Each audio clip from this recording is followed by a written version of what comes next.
I am your friend, and the story I'm going to tell you today isn't just a story, it is an incident that happened 30 years ago, something that happened to a girl who is still missing to this day. Have you ever wondered what life would be like if every wish, every desire of yours came true the moment you thought about it? Would such a life be destiny? Or would it become a curse over time? This is the story of Neha, a girl whose life erased the line between prayer and curse, back in the 1990s. There lived a girl named Neha. Beautiful, innocent, just like a film heroine, and with a heart just as lovely as her face. Neha's most admirable quality was how deeply she loved her friends. Every Friday she went to the mosque, helped the poor, and loved her friends so much that she would give her life for them. She mostly stayed inside the house. It was October, winter had just begun, but there was a strange stillness in the air, as if a storm was about to come. Neha's friend Farah was getting married, and the whole neighborhood was filled with joy. The girls planned to gather at Neha's house, get ready together, and go to the wedding. Neha was very happy that day, humming songs around the house since morning. She had picked out a red outfit for herself. Wearing it, she looked no less than a princess, but she didn't know that her red dress had caught someone else's attention too. By evening Neha was ready, perfume, jewelry, everything perfect, glowing. And from here begins the story that has never truly ended. Neha was sitting outside. The air was strangely quiet. Suddenly the electricity went off and darkness spread across the neighborhood. In that darkness, something happened. Neha felt as if someone had touched her feet very gently, very lovingly, just the way a mother wakes up a sleeping child, but there was no one there. Her heart began to pound. She looked around, but nothing was visible. She thought maybe it was just a cat or a dog. Soon after, her friends arrived and the girls went to the wedding together. Neha forgot about the incident, but that moment had not forgotten Neha. The next morning when Neha woke up, her room was filled with a sweet fragrance, so rich and pleasant it felt like someone had sprayed the most expensive perfume during the night. Neha thought maybe her mother had used a new scent. Later she told her mother, "Ammi, I want that city sweet, the one from Anarkali Bazaar." Her mother said, "It's Friday. Your father has to go to the mosque. He'll bring it on his way back in the evening." Neha felt a little disappointed but was patient, but when she entered her room that evening, she saw a golden box on her bed containing that exact same fresh sweet, as if just brought from the shop. Neha was delighted, thinking her father had bought it earlier, but he had come straight home from the mosque. He didn't even know she had asked for the sweet. In the next few days, every little desire of Neha's began to come true. She saw someone wearing red bangles, they appeared for her. She liked someone's lipstick, it arrived the next day. At first she thought her parents were being extra loving, but she soon realized she had never asked for these things. She had only thought about them. Once, she visited a friend who had beautiful earrings. Neha thought to herself, "I wish I had them." When she returned home, those earrings were on her bedside table. Now Neha felt something was wrong, but everything felt so nice that she ignored it. The real test came when Neha attended a wedding at a rich family's house.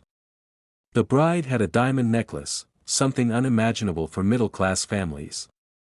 Looking at it, Neha thought, "I wish I had something like that." At home she requested her mother for one. Her mother said, "This is beyond our means." Neha understood and let it go. But the next morning, under her pillow, there was a diamond necklace more beautiful than the one at the wedding. Now Neha was terrified. There was no way her family could afford this. She tested it. She only thought about wanting a radio, an expensive thing back then. The next day, there it was. Neha was now certain, a supernatural force was at work. One night, when everyone was asleep, she called out into her room, "Who are you?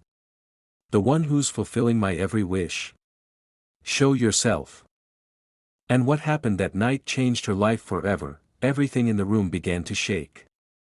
Dust rose into the air, a shadow formed into the shape of a human. A young man stood before her, her age, handsome, but with an unsettling glow in his eyes.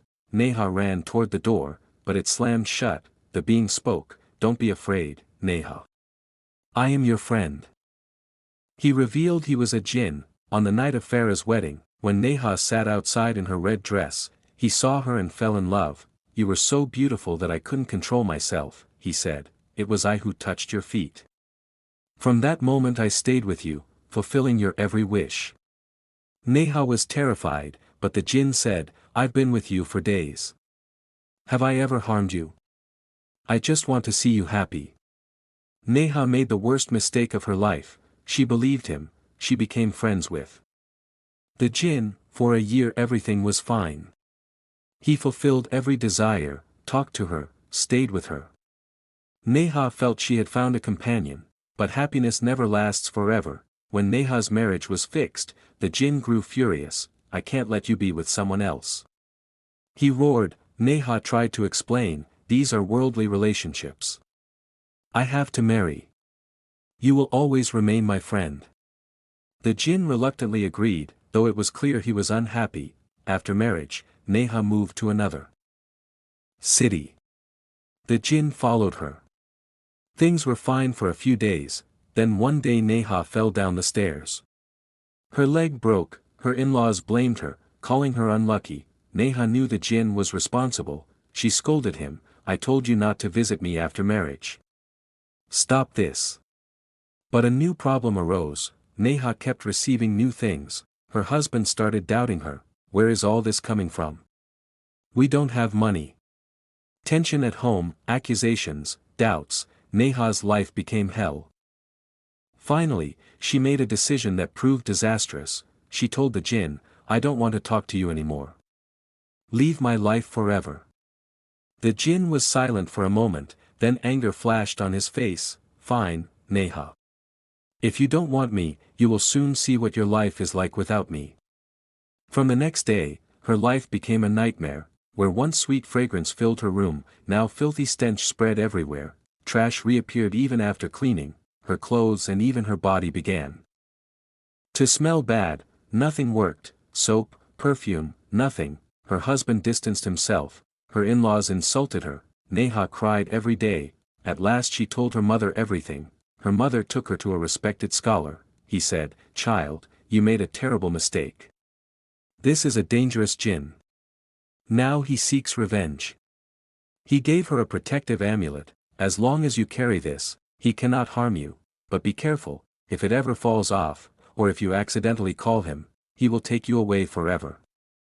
With the amulet, Neha's life began returning to normal. Months passed, her relationship with her husband improved. Then one day, in November, Neha went out of the house for an errand. She never returned. She was searched for everywhere, police, newspapers, TV, everyone tried, but no clue was ever found. 30 years have passed.